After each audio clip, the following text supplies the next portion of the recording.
Hello guys, welcome to our YouTube channel.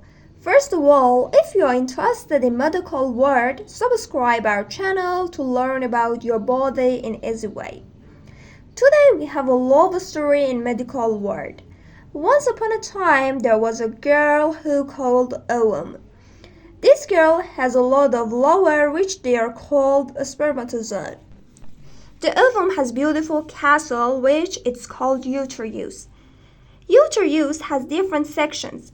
Ovum lives in a room which it's called ovary. The funny part of the story is that ovum has lots of sisters and they all live together in ovary. Most of the time, one ovum is able to meet a spermatozoa, but sometimes more than one ovum is going to get married with a spermatozoa. Ovaries are connected to uterine fundus by ovarian ligaments. Uterine fundus has three layers that their names are endometrium, myometrium, and premetrium. If ovum wants to meet her lovers, it should move through fallopian tube.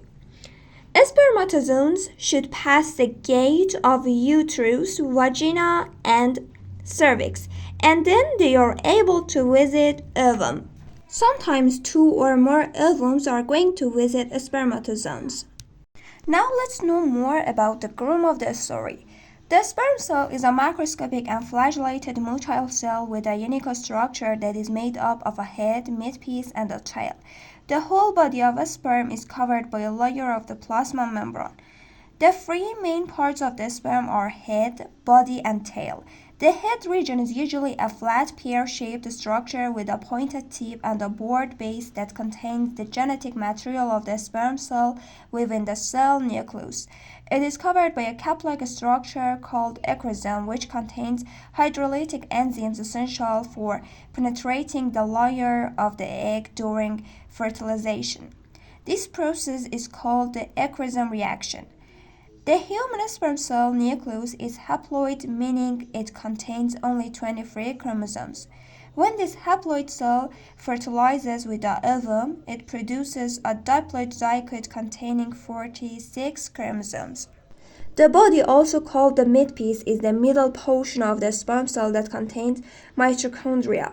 This region is essential for providing the energy required for the movement of the cell.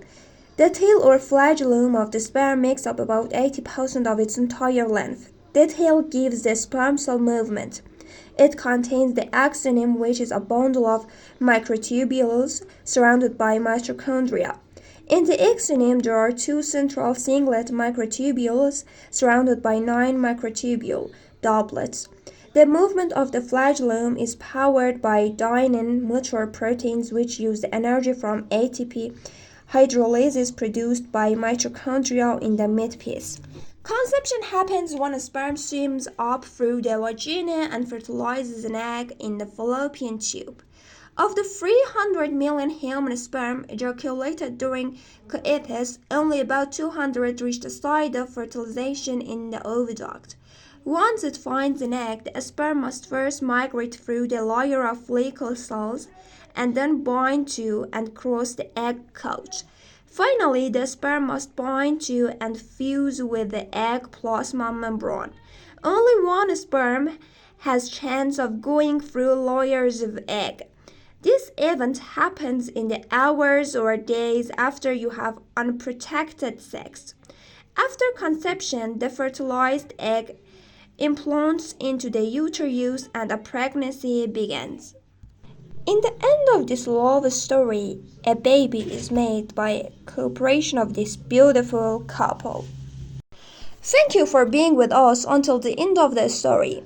If you are interested in more videos about your body, subscribe our channel.